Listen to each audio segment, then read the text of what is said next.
Good afternoon. I'm Reverend J. Wolin, the minister here at the Unitarian Universalists of Sarasota. Thank you all for being here for this momentous and sacred occasion. A human life is sacred. It is sacred in being born, it is sacred in its living, and it is sacred in its dying. We've come together today to remember June Brasgalla, to celebrate her life, and to mourn her death. It is a time to remember the person she was and the life that she lived, and the impact that her life had on all of us and the world. We'll share some music and readings, and most of all, our remembrances. You know, June was an active, committed member here at the Unitarian Universalists of Sarasota for 25 years.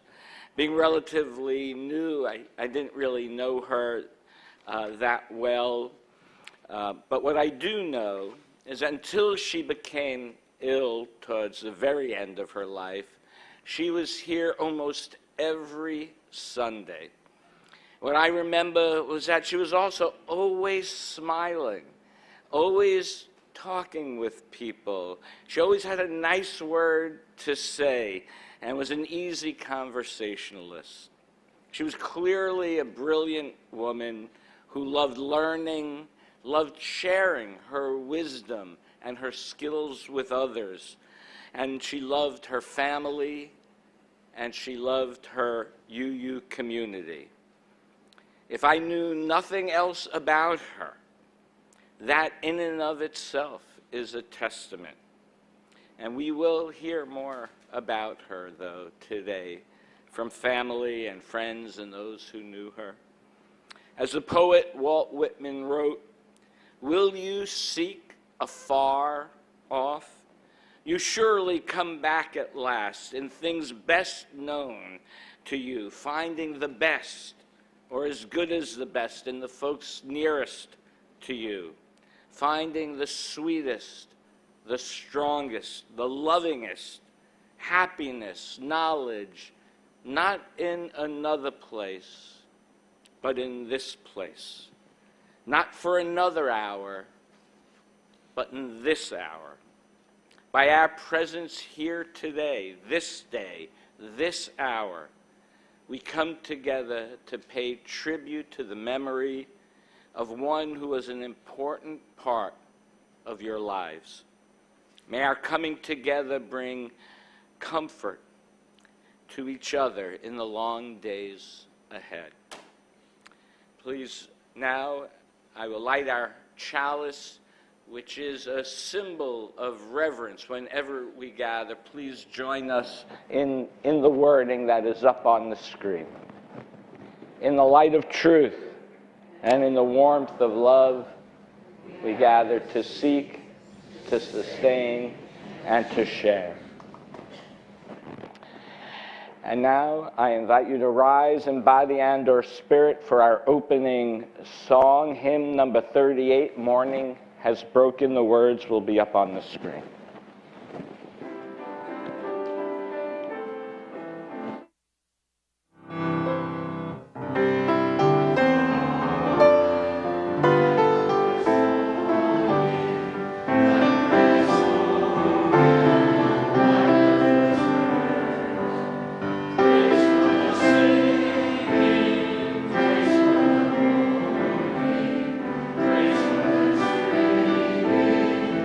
Praise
invite up Jacob, I know as Jake, for a share a reading.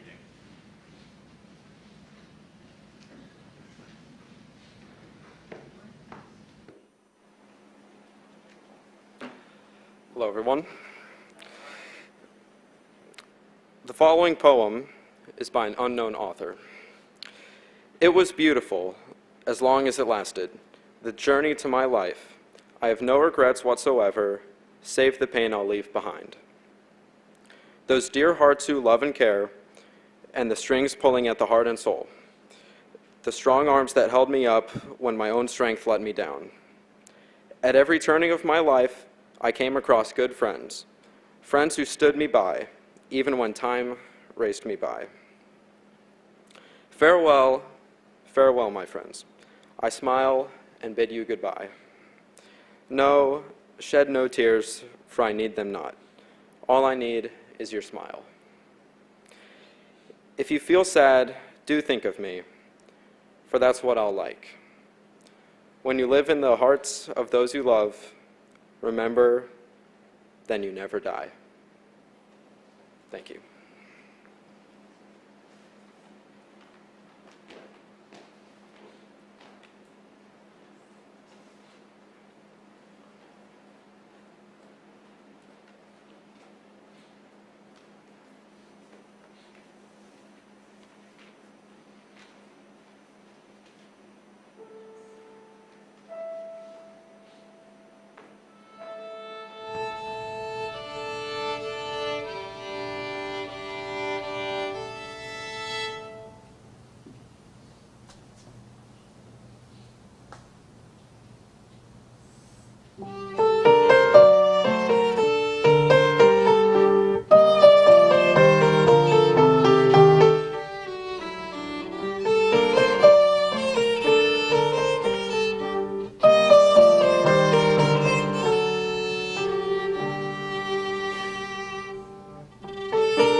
Some tough acts to follow there.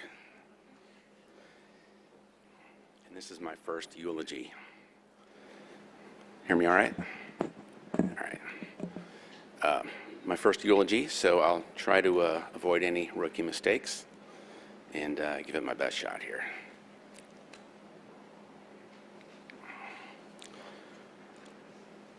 One day, a couple of decades ago, a man sat down to write a letter to his son, who was leaving for college the next morning for the first time. He wanted to write down a few bits of worldly wisdom he had picked up in his life, hoping they would help his son with the challenges of college, being on his own, and entering adult life. The letter that man started to write ended up being a bestseller called Life's Little Instruction Book. Each page was a small piece of fatherly, simple advice, like have a firm handshake, look someone in the eye, or write handwritten thank you notes. Pretty basic stuff most of us know, but no one had ever written it all down before. The book flew off the shelves. So a day or so after Mom passed, this book popped into my head. Not sure why it did, but with my mom's love of writing, my next thought was, what if Mom had written it? This idea kind of knocked around in my head for a couple of days, and I couldn't seem to shake it. So I gave in and wrote a few things down. So now, I'd like to briefly share with you a few excerpts from Life's Little Instruction Book, If June Had Written It. Life's Little Instruction Book, June Brasgalla edition. This won't take too long. Do a crossword puzzle every day. Always be early. Always. Make friends with every person you meet. Do something nice for them if you can. Have game night with your closest friends. Write. Write about something that brings you joy. Write about a friend or family member. Write entire books about friends and family members. Organize a class to teach your friends to write if they need any help. Overtip at restaurants. Draw, paint, sketch, or doodle, even if you're not great at it. You'll get better. Write letters. Write letters to your friends, write to your congressman, write a letter to the editor, write to the manager if you get bad service, write to the manager if you get good service. Invite your friends to get together at your place, then just sit back and listen. Take a nap anytime you want. It's always okay. Life is not perfect. Know when something is good enough. And smile. So a common thread in this imaginary book is friends and friendship. June loved making new friends and nurturing existing friendships. She loved this church and the many friends she made here. When she moved from the Meadows to Sunnyside Village, it wasn't because she needed help with anything. It was because she just wanted to be around more people. After family and friends, her greatest love was probably writing. She wrote a number of books and countless stories, letters, articles, and essays, and she was working on a collection of short autobiographical stories. Well, June did not write the book I described, but I have something she did write, and she wrote it specifically for us today. And I'd like to read it now.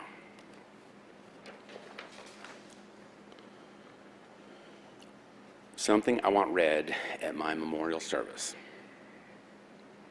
My 4 grandchildren were very special to me. In my declining years, they kept me thinking young and were so sweet about wanting to include me in all their family outings. My times with my granddaughter, Elizabeth, were limited due to distance, but when I visited them or vice versa, she gave me her undivided attention. When she was a child, I gave her a set of paper dolls. She loved playing paper dolls with me. We would give our doll a name, a personality, and a situation. Her doll was always a perfect student and very popular. My doll occasionally got a B or fell out of favor with her parents. We enacted all sorts of scenarios. We played on top of her bed, and the cat loved to jump up and scatter the doll clothes. She never tired of this activity, and it was so precious to hear her act out what was on her mind. I'm so proud of her and all she has achieved. Most of all, I'm proud of the kind, loving person she is. As for the boys, my favorite times were when they spent the night at my house. Getting them to bed was always easy, but after the door was shut, there was lots of hilarity heard through the door. Before I tucked them in, they always asked for me to sing bedtime songs to them. As I aged, my voice got weaker and less predictable, but they didn't seem to mind. One night, I told them I was too tired to sing. Next morning, when I went to get them up, Noah said, "Nana, since you didn't sing a song last night, could you do it this morning?" My heart almost burst with joy. I know they will always remember the wonderful times we had together. I'm so proud of all my children and grandchildren.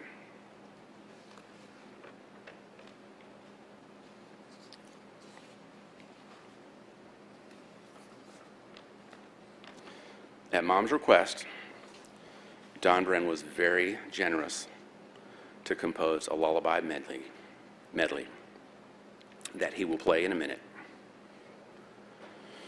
But I imagine if Mom could say something to us right now, she might say, "Be sad if you need to, for a little bit, but then get busy being happy again, get back to your life, and get back to doing whatever brings you joy or fulfillment. And wherever you go from here today, make new friends."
Good afternoon, everybody. I'm Sam Brasgalla, June's eldest grandson.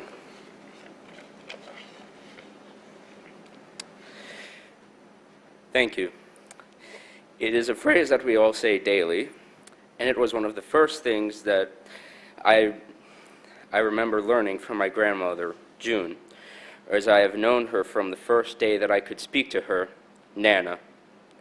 Today I wish to share with you some of the values that she taught me as a child and helped me to form the man that I am today. Her house was one of the places I visited the most. We would have dinner, watch a movie, bedtime with one of the lullabies you just heard, breakfast, and go to the neighborhood pool. Sometimes I would have a want to have her buy me a new toy that I would build myself. She already had plenty at home, and thus would refuse. And I would be upset for a brief moment, but she would tell me that it's not about satisfying material wants that fulfill our lives, but instead it's our everyday experiences that shape who we are, no matter how small or ordinary they may be. Every Sunday that I was at her house, we would come here, where I would go to Sunday school. My peers there came from various walks of life and had different upbringings in households with different norms and coming from different groups. But there was one thing that remained constant between each and every one of us, which my grandmother told me, and it was that we held respect for each other regardless of who we are, and that this respect shapes us to become better people. And whenever I would ask my grandmother something, she would always tell me to say, "May I please," followed by a thank you. And it seemed trivial, but it can carry so much meaning. 21 years, I've known June as my grandmother and continued to know this relationship as a privilege, which I am proud to have had. In closing, I wish to say, in particular appreciation to my dear grandmother, thank you, Nana.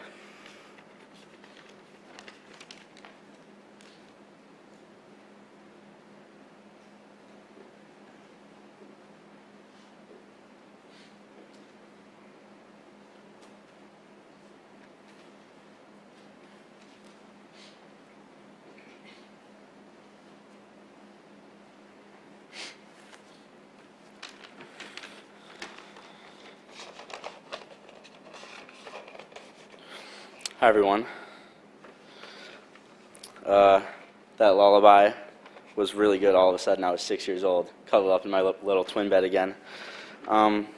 So first of all, I'd like to thank everybody for coming out. There's a lot of people here today that I haven't really seen in a long time, and I'm very privileged to see them again. I have no shortage of memories that I could share about Nana. But for now, I'd like to talk about how I'll remember her. I remember how proud she was to be able to say that she lived in the same town as her grandsons. She would always brag to all her friends about how close in proximity we were to her, which is a privilege that not every grandmother or grandfather has. In the years of my life where I was learning how the world works, she taught me manners, respect, and how important my education is, which ultimately I still hold those values today. My favorite thing about her was how she encouraged me to never stop challenging my mind. Countless Saturdays growing up were defined by Nana and I solving jigsaw puzzles, playing Scrabble, or bending the rulebook of Monopoly. Other times were spent with her telling stories about growing up in West Virginia, or raising my dad and his brothers, or stories of the most special days of her life, like the day I was born. Her captivating ability to teach and tell a story gave her an outlet to influence many people. And looking back, I see that Nana didn't care so much about any material possession, and instead cared most about the positive impact she had on the lives of her students, her church, her family, and the list goes on. So when we reflect on the life she lived and the many lives she impacted through her work as a mother, author, and teacher, it gives us a new appreciation for the people we have in our lives. I consider it a privilege to be joined in remembrance by such fine company, and it's a blessing to have shared my childhood with her. Thank you.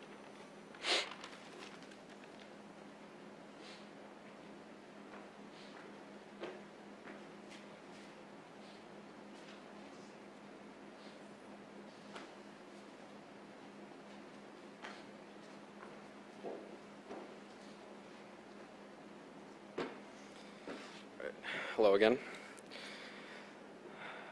For those who don't already know, I'm Jake, the youngest of the three boys, and I'd like to talk about a few things I'm thankful for. I was born on my Nana's 73rd birthday. Since that day, we always did something together to celebrate our shared birthday.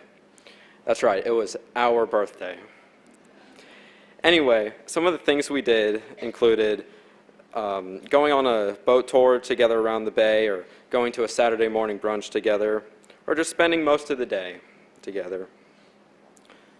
We did many other things together, even outside of our birthdays. Like when I was very little, we'd make silly videos, singing songs, have sleepovers at her house. I'd play on her computer a lot, and we would always go swimming at the pool at her old neighborhood in the Meadows. But most recently, when Nana couldn't get around as well, we would often meet her at Sunnyside for the Saturday morning brunches, and we all absolutely loved that. And these are just a few of the many memories I made with my grandmother that I'm beyond thankful for. Much has been said about Nana's love of music, and that was a gift to me since I'm a musician too. We started just by her taking me to piano lessons with Dawn when I was in first grade, and now I play 5 instruments for my school's music groups. Even with how far I am with my music career, I like to think it all started with Nana. We're a very outdoors loving family, and we got that from Nana and Grandpa Richard. We have taken many outdoor adventures and vacations, and even took Nana on a couple. She went to Utah with the family before I was born, and to the mountains in northern Georgia when I was little. Another thing Nana helped me with was school. Having an elementary school teacher as your grandmother has more advantages than I can name. When I was in elementary school and I'd have a big project, Nana was always the one who volunteered to help me put them together, and she was very active in the classroom when my parents had to work. The final thing I'd like to talk about is my job. As many of you know, I work here at the church on Sundays. I'm here every Sunday morning at 8:30 sharp to set up the tables, make the coffee, and more. I might not show it while I'm working, but I'm so grateful to have this job. But the thing is, Nana was the one who first told me about it. So if it weren't for her, I wouldn't have this amazing job. I've been coming to this church my entire life, and it has always been because of Nana. She loved this church community, and I'm so happy that she shared it with me. So now, when I come here to work, or come to this church at any time, I think of her, and I know she'll always be with me. Thank you.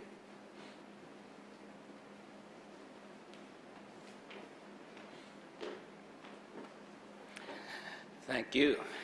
Now is the time where a tradition in Unitarian Universalist celebrations of life, different from many other traditions, is that we invite anyone who knew her to come up and give a brief recollection and remembrance.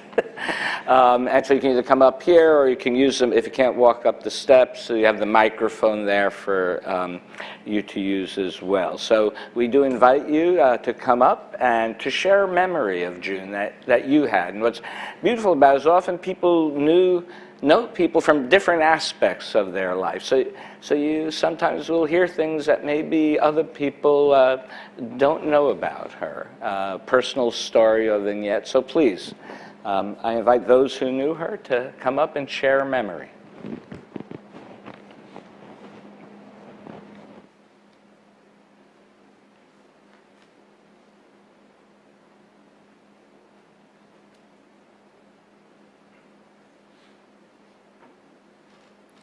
Okay. My name is Ann McFarland. I forgot my name tag. I'm a member of the church here. And also, I live at Sunnyside. And also, I know June through Mensa. I miss her very much. I think about her every day. I think, oh, I've got to go talk to June about that. And she's not with us anymore.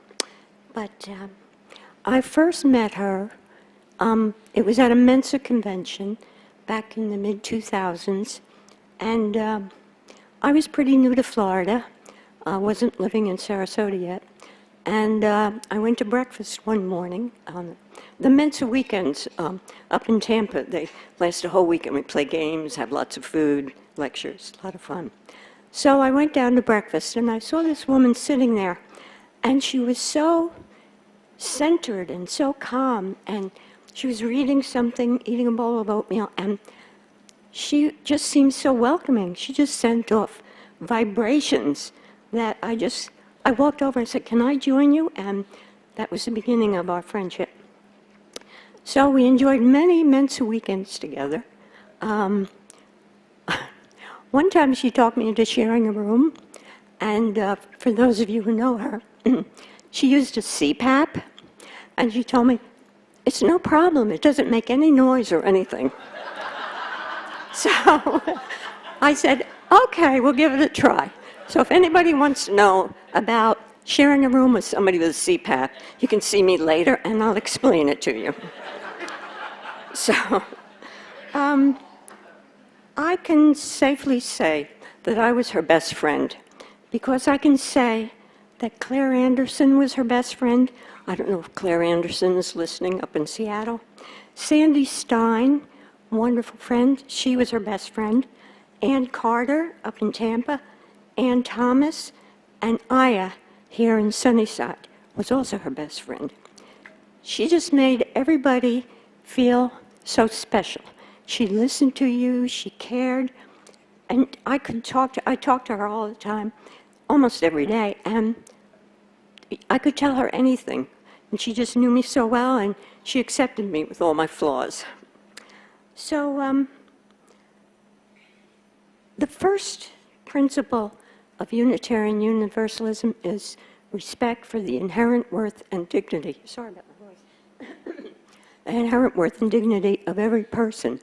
And nobody exemplifies that principle more than my friend June.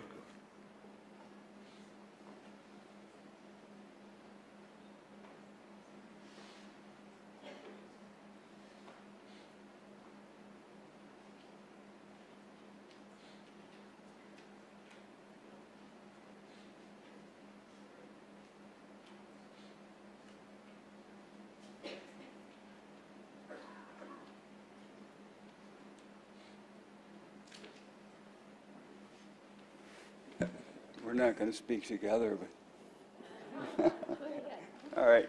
I'm Ed Loomis, and I first met June when she taught a writing class here at the church. And when I heard about the class, my first thought was, maybe I can learn to write better. Maybe it'll even help when I write a sermon.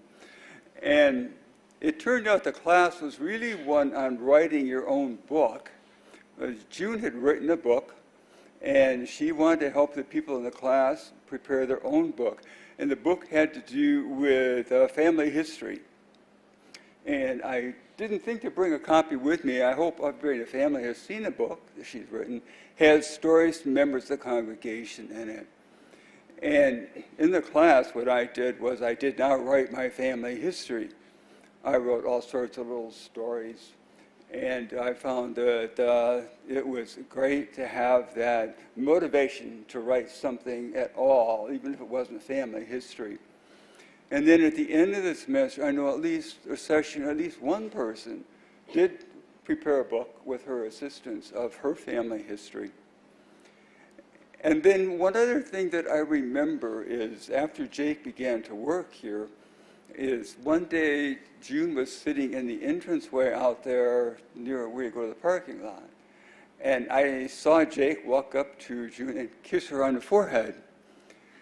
I didn't know there was any relationship at that time. And I thought, that's very interesting to walk up to that person and just kiss them on the forehead. And I thought it was a very moving thing, realizing Jake's a young man. I don't usually see people Jake's age walk up to a person, particularly an older lady, and kiss them on the forehead.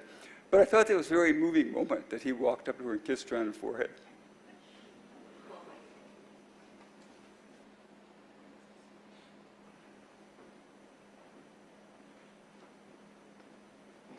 Hello, I'm Ann Thomas. The first time I met June was when I came to this church, and there she was at the very beginning of the church and said hello to me. And she welcomed me to the church. She was the first person I met, and I just loved her. She was so easy to talk to. We had a background together.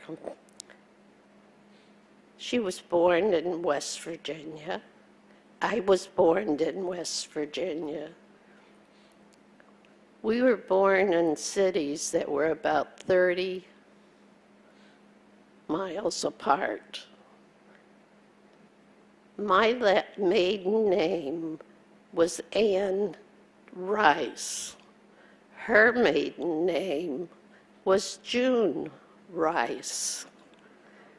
And we lived 30 miles apart in West Virginia. And we tried and tried to find out if there was a connection between our families. But we couldn't.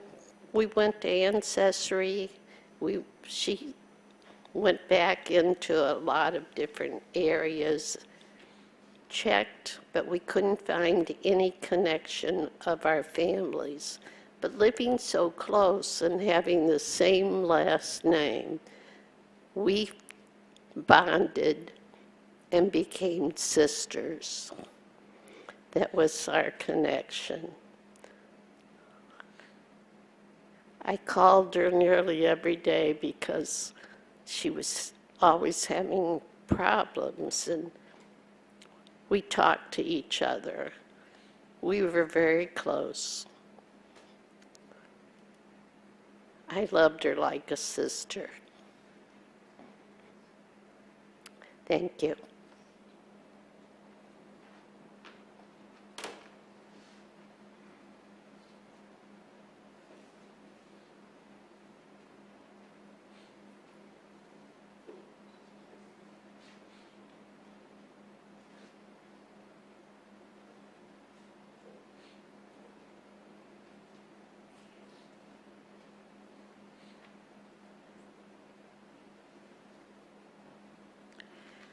Hello, I'm Linda Credisco and a member of the Unitarian Universalists here.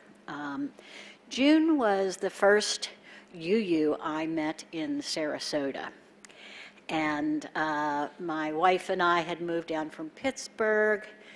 Neither of us were interested in any type of organized religion, but we had lots of friends from Pittsburgh that were Unitarians, and so we thought, well, maybe it'll be a good place to meet people with similar beliefs.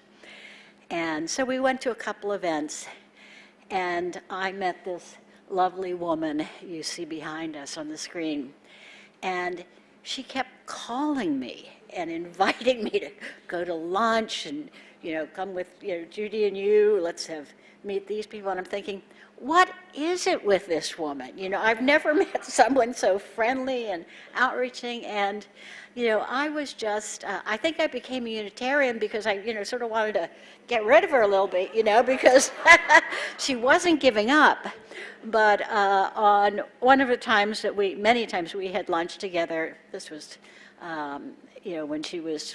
before she got ill, she told me a situation. I haven't forgotten this because I didn't realize June had such a spicy connection to her life. But she was telling me that she was volunteering at a nursing home, and as we can see, June was a looker. She's a very attractive woman, and she told me about what this older gentleman offered her, and I'm just going to leave it as that. I was so embarrassed. I said, June, I can't continue this conversation. Thank you.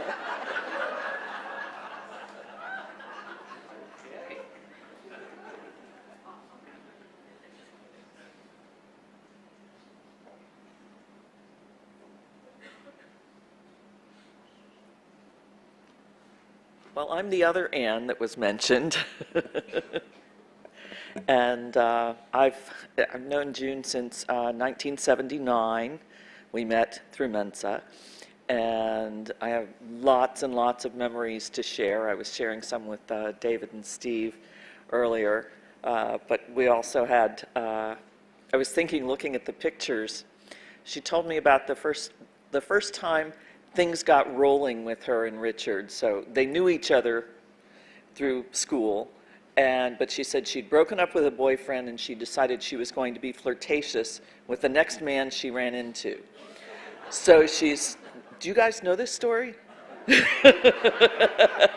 She said she's standing in the bank and she senses there's a male presence behind her, and so she kind of looked around and fluttered her eyelash and said, "Well, hi there."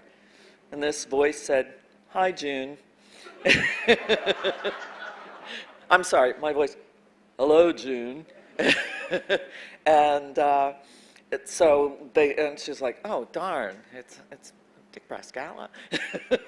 But anyway, they got to talking and things grew from there. Wonderful things. But June was amazing in so many ways. Her teaching, she and I had so much fun talking about children because they are the most interesting people I know. You know, just everything about children we both found very interesting, so we'd share those stories. And we would go to see foreign films together, we'd go to plays together. I remember seeing Steve starring in Oklahoma at the Methodist Church in Plantation, and feeling the pride and joy welling up in her as he started singing "Oh, What a Beautiful Morning." Both of us were in tears. And so we went, I'm wearing my Degas socks because she also loved the ballet. She and I had season tickets and went to the ballet together many, many times when she lived in Broward County. But we watched movies. She loved traveling. She loved learning. She loved playing games. But one movie she didn't like the movie E.T. And when I was just rapturous when it came out in the theaters, and I'm like, "Oh, this is such a fabulous movie." And she's like, "Well, if he could fly, why didn't he just follow the spaceship when they left without him?" And I said, "Because there would have been no movie." But what I take from the movie E.T., and I share it often at occasions like this, is the end of the movie, and Elliot says, "I'll miss you." And E.T. says, "I'll be right here." I miss June. It's been a long time since I had seen her, since she moved to Sarasota. And now there's, it'll be a while before we'll meet again. But she's right here.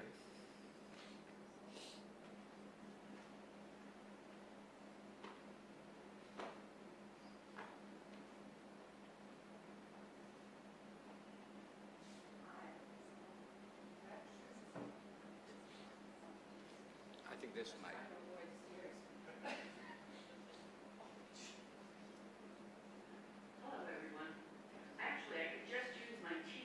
Like June would have done. But technology. It's a good thing I retired when I did. I would not have made it like June did. Although June was always asking, "I can't get these ads off my computer. What do I do? It's just all negative." So she was always asking for help with that. But I first met June when my husband and I moved into the Meadows 9 years ago. So the very first person who came knocking at our door was June. She was the official welcoming committee for the Meadows. No, she really was. But she was so welcoming and so helpful, and you just knew that she meant every word that she said when she welcomed us. And June and I became very good friends because someone else remarked about sharing children. I was also an elementary school teacher in Maine. And so we had that in common. We loved books. We talked about books often. I adored seeing her tooling around on her three-wheeler in the meadows. She would just go everywhere. It wasn't that she couldn't walk. She just liked tooling around on her tricycle. She was the life of the party. We would have pool parties every Friday. June was right there bringing her deviled eggs, as I recall. When she moved, I was very sad. But I have to tell you a little story. The first year that she moved, I invited her back to the meadows, to my house. I had a group of the ladies over, and we were making gingerbread houses. Well, in our case, we were using Pop-Tarts. Everybody had to bring a Pop-Tart and a candy to share. I wish you could have seen these, 10 ladies making these gingerbread or Pop-Tart houses for Christmas, because it was hilarious trying to get them to stick together with frosting. And with the candy, most of the candy ended up right here instead of on the house, but we sure had a wonderful time. And she was delighted to come back and see all of her friends. I sadly did not make it over to see her new digs, and I regret that a lot. But we did keep in touch. So my name is Gay Miller, and I am proud to call June a friend. Thank you.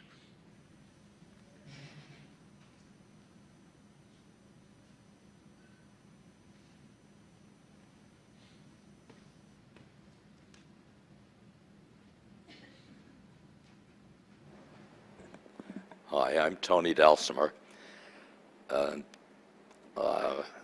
I have a number of stories. I will only tell one, however.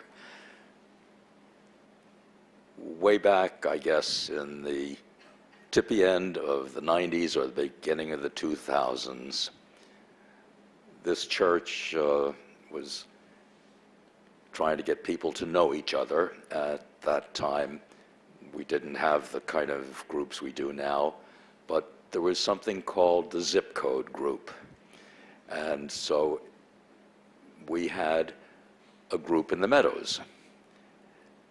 And we would do different activities, and primarily they were lunches. And June was in charge of this group.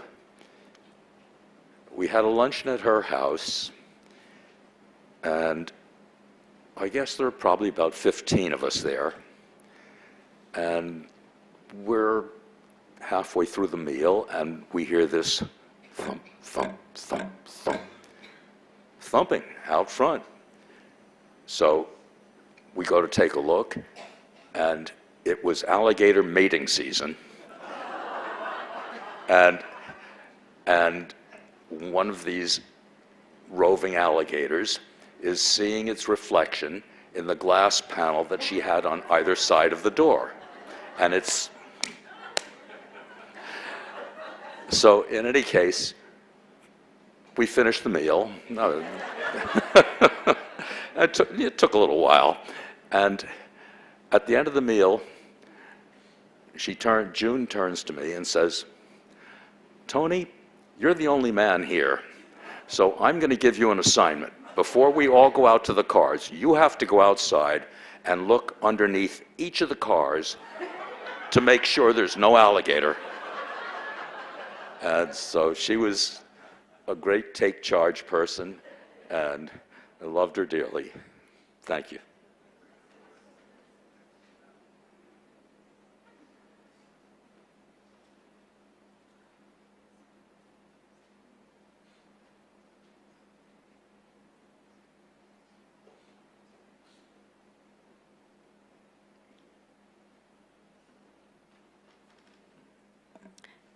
Hello. I'm June's youngest niece, Christine. My mom is June's sister. We had a lot of memories with Aunt June. We would come down and played a lot of family games with her. She taught us this one game that we thought we would never like. It was called Hand and Foot, and it was played with 5 decks of cards. And we thought for sure we were never going to like it, but we still play it till this day. She taught it to us 10 plus years ago. And my sister would we would marinate steaks and bring them down and cook them on the grill that she had on the little front patio area. So I will miss her.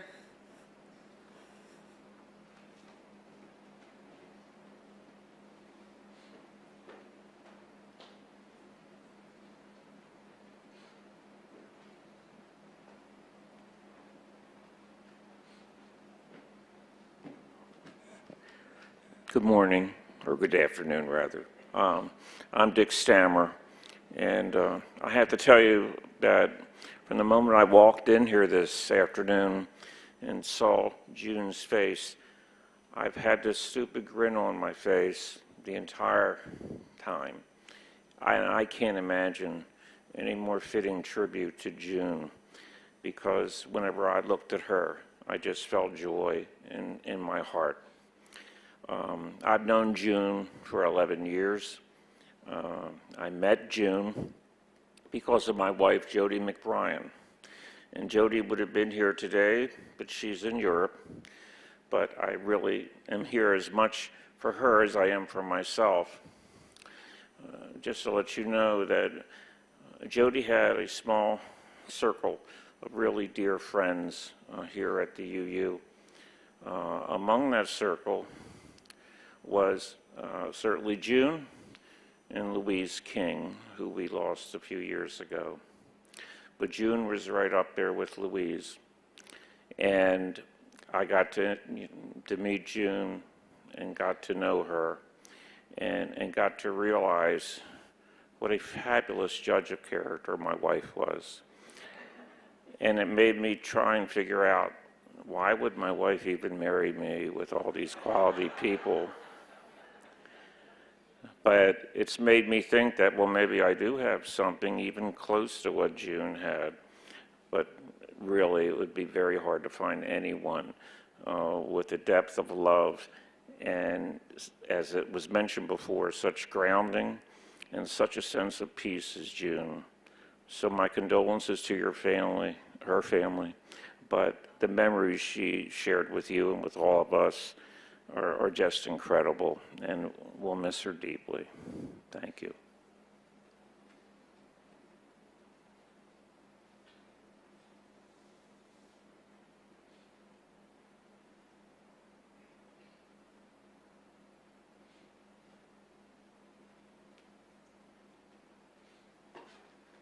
Going once? Going twice? Okay, time for music.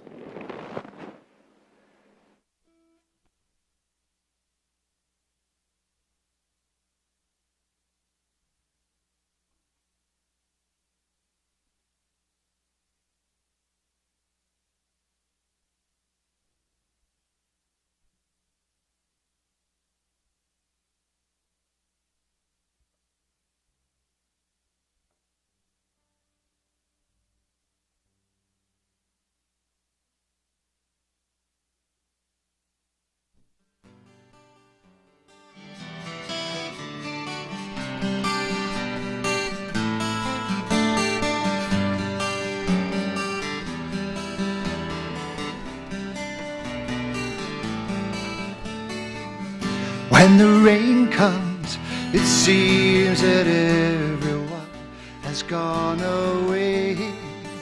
When the night falls, you wonder if you shouldn't find a place to run and hide, escape the pain. Hiding such a lonely thing to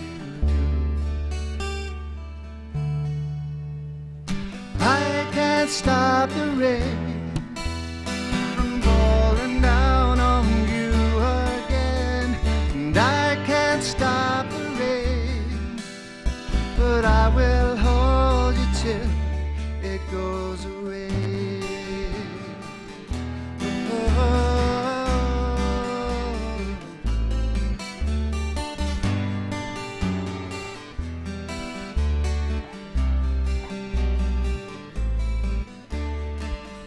When the rain comes, blame it on the things that you have done.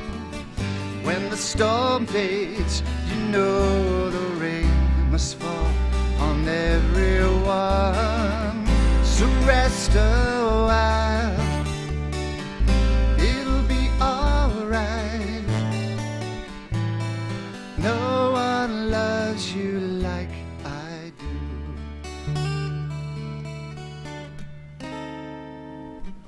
I can't stop the rain from falling down on you again, and I can't stop the rain, but I will hold you till it goes away.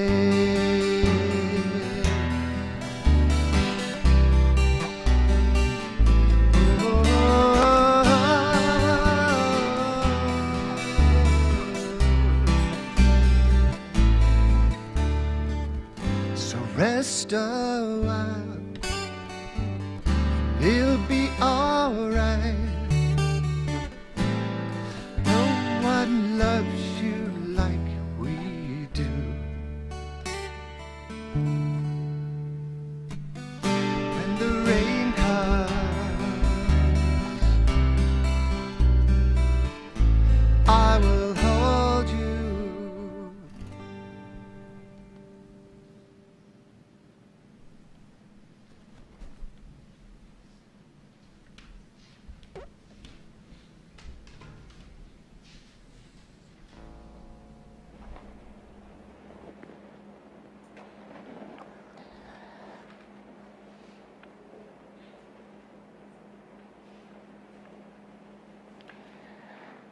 I offer up this prayer to the universe.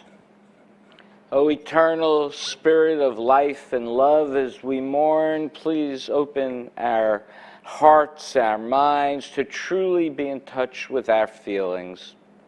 Allow us to express what is in our hearts to those we love and to those who love us. We as a people are aware that we live and die, can create and destroy. Give us the strength to endure the pain of loss and the wisdom to give thanks. Thanks for a life that touched and filled our lives, and let us go on living by learning from this life that has gone before us. Let us live by learning from looking within the depth of our souls. Let us live by learning from others in our life. Let us live fully and true to our spirit. Let us learn from June and be welcoming and be open and be persistent in welcoming and including people. Let us live again as full as we can, so that when our life is over, we will gain comfort that it had been a well-lived life. All this we ask in your name. Amen. I now invite us all to rise in body and or spirit for our hymn, Spirit of Life. The words will be up on the screen.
Please be seated. For our benediction, I would like to do a call and response. So After I say a line, I'm going to invite you to say, "We remember her." So let's try that now. We remember her. In the rising of the sun and its going down. In the blowing of the wind and in the chill of winter. In the opening of the buds and in the rebirth of spring. In the blueness of the sky and in the warmth of summer. In the rustling of the leaves and in the beauty of autumn. In the beginning of the year and when it ends. When we are weary and in need of strength. When we are lost and sick at heart. When we have joys we yearn to share.